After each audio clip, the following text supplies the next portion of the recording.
swatantranews.com. Selamat malam dok. Malam, Pak Heru. Terkait ini dok, kegiatan dari Komisi 4 ya dok ya, yang kebetulan membawai bidang kesehatan, pendidikan dan tenaga kerja. Iya. Untuk bidang kesehatan dulu dok, gimana nih dok pelayanan kesehatan di Kabupaten Bekasi dok? Jadi begini, minggu kemarin kita dari Komisi 4 itu kunjungan kerja terkait monitoring pelayanan kesehatan di puskesmas yang ada di Kabupaten Bekasi. Karena kemarin kita melihat puskesmas mana saja yang kita datangi, akhirnya kita datangi adalah puskesmas di Karangharja, di daerah Pebayuran. Karena kalau kita lihat kan itu jauh dari perkotaan, ya kan? Kita pengen tahu nih, kita monitor nih, gimana sih pelayanannya. Nah, setelah kita datang ke puskesmas Karangharja, kita lihat di sana. Kita menanyakan BUD-nya berapa, ada silpa atau tidak, terus apa yang kurang. Terus kita lihat juga dari segi bangunan. Kita lihat memang bangunannya sedikit agak memprihatinkan. Kita tanya kenapa? Jangan sampai menghambat layanan kesehatan karena kurangnya SDM, bangunan yang kurang bagus. Itu kan harus kita rapikan dan harus kita realisasikan ke depannya. Karena kita tidak mau puskesmas itu, masyarakat itu mau datang udah malas duluan.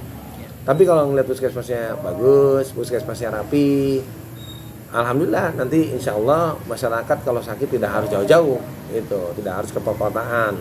Nah kemarin setelah saya datang di Karangharja memang ada beberapa yang kita ketahui, diantaranya adalah kekurangannya SDM. Di sana itu saya lihat bidan sebagai ADM sebagai ini, jadi merangkap pekerjaan. Nah oleh sebab itu kita mohon nanti kita akan ada bertemu dengan rapat kerja dengan dinas kesehatan, nanti akan kita sampaikan. Karena yang kita maklumi BOP-nya badan operasional puskesmas karena emang agak dipotong 50% karena COVID. Iya. Kalau enggak ya mungkin bisa kali. Karena dipotong otomatis kan anggarannya kan berkurang. Begitu. Itu Pak Andi. Tadi kan Bapak dokter bilang merangkap ya dok ya? Iya. Sementara ada wacana dari pemerintah pusat misalnya dihilangkan THL. Iya. Kebanyakan kan di puskesmas ini THL. Iya. Ini bagaimana nih dok? Nah itu jadi PR kita ke depannya. Makanya nanti kita akan memanggil dinas terkait dalam artian dinas kesehatan. Ini mau gimana ini nih? Jangan sampai kita punya gedung SDM-nya tidak ada. Ini kan PR buat kita, buat pemerintahan daerah. Kalau pemerintahan daerah ya punya dana yang nggak jadi masalah lah. Andai kata dia bisa misalnya memperkerjakan memang orang yang bisa bekerja di situ, apalagi bisa sebagai perawat, sebagai ADM atau bidan atau tenaga medis lainnya atau nakes lainnya, sah-sah saja. Yang penting memang kalau memang itu dibutuhkan oleh masyarakat Kabupaten Bekasi, kenapa tidak? Begitu. Jadi intinya tetap THL ada. Harus kalau menurut saya, karena kurangnya SDM. Jangan sampai ini kan nanti peran pemerintah daerah. Ya. Kalau kita misalnya dengan APBD yang segitu banyaknya, ya kenapa sih harus kita hilangkan? Kan untuk menyerap juga tenaga kerja kalau buat saya. Jadi berhubungan banget sama Komisi 4 ya. Masalahnya kan yang kita lihat ini kesehatan ini kan nakesnya yang kita lihat sekarang ini. Bukan apa-apa orang sekolah bidan atau perawat atau dokter itu kan ya nggak umum kita ketemui lah. Biasanya orang pedesaan bekerja di perkotaan. Lebih baik di perkotaan sajalah. Karena kenapa? Dengan upahnya lebih besar, UMR. Nah ini kan peran kita pemerintah dalam hal ini. Gimana caranya kita juga membuka lowongan kerja untuk nakes-nakes yang ada di daerah-daerah itu sendiri. Terkait jam kesehatan dok, ini bagaimana dok?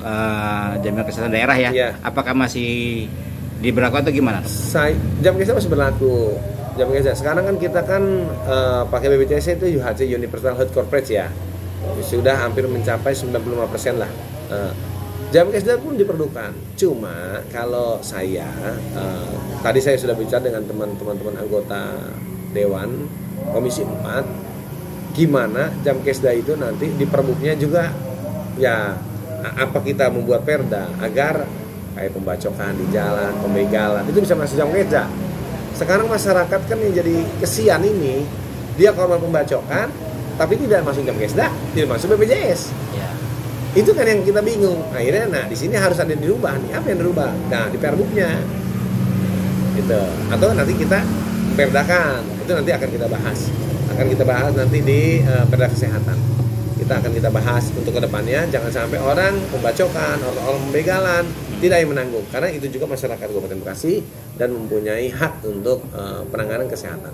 Selama ini beberapa kasus di Jamkesda, Dok, ada beberapa penolakan, misalnya harus dia benar-benar pertama KTP domisili Kabupaten Bekasi, otomatis ya, kalau itu sih. Nah kemudian pengurusannya dipersulit gitu, Dok. Yang menerimanya harusnya orang gila, gelandangan. Nah seperti itu, Dok. Ini bagaimana nih, Dok? Sebenarnya siapa sih penerima Jamkesda ini, Dok? Jamkesda itu penerima apabila masyarakat Kabupaten Bekasi mempunyai KTP Bekasi tapi dia tidak mempunyai jaminan BPJS, jaminan kartu Indonesia Sehat. Ya. Itu boleh dia punya Jamkesda. Tapi setahu saya ya, sekarang itu yang agak dipersulit begini, Pak. Orang yang punya KIS kelas 1, kelas 2, ya, dikala dia nunggak, sakit, dia pakai Jamkesda tidak bisa. Ya, betul. Karena berbenturan dengan aturan. Jamkesda kan tidak boleh orang punya KIS. Itu doang. Tapi kalau masyarakat, setahu saya, kalau masyarakat memang tidak punya jaminan, masuk aja, Pak. Masuk aja kalau kata saya sih. Nanti, siapapun. Selama itu KTP Bekasi dan tidak mampu. Ini tidak mampu. Karena ada anggaran ya di atas hampir 25 miliar deh. Setahu saya itu Jamkesda. 20 miliar tinggi juga, Dok ya? 25 miliar. Selama setahun? Setahun. Ya itulah untuk mengcover itu. Untuk mengcover orang-orang kadang-kadang yang belum punya kartu Indonesia Sehat, dikala dia sakit, yang penting dia punya KTP Bekasi, terus NIK-nya benar-benar terverifikasi, ya udah bisa mengajukan. Dan setelah Jamkesda dirawat, biasanya keluar kartu Indonesia Sehat. Biasanya keluar. Itu waktu zaman Pak Eka almarhum itu. Sekarang kita harus mencapai 95% dulu nih. Kemarin kan kurang 0,3% apa waktu saya ngobrol sama Dinas Kesehatan atau BPJS ya, kurang sedikit lagi. Makanya kita push agar segera KIS itu sudah tingkatkan agar masyarakat Kabupaten Bekasi mendapat pelayanan kesehatan. Juga RSUD dalam artian kita tetap monitoring pelayanan kesehatan. Ternyata banyak kita temukan antrian orang berobat, terus antrian menebus obat juga di apotek. Terus kita lihat di UGD juga sudah penuh, butuh ruangan yang lebih besar. Tapi kita lihat lagi dibuat. Kenapa? Sekarang kita melihat RSUD merupakan satu cerminan. Kenapa? Masyarakat Bekasi kalau sakit saya yakin pasti ke RSUD. Ya. Saya yakin.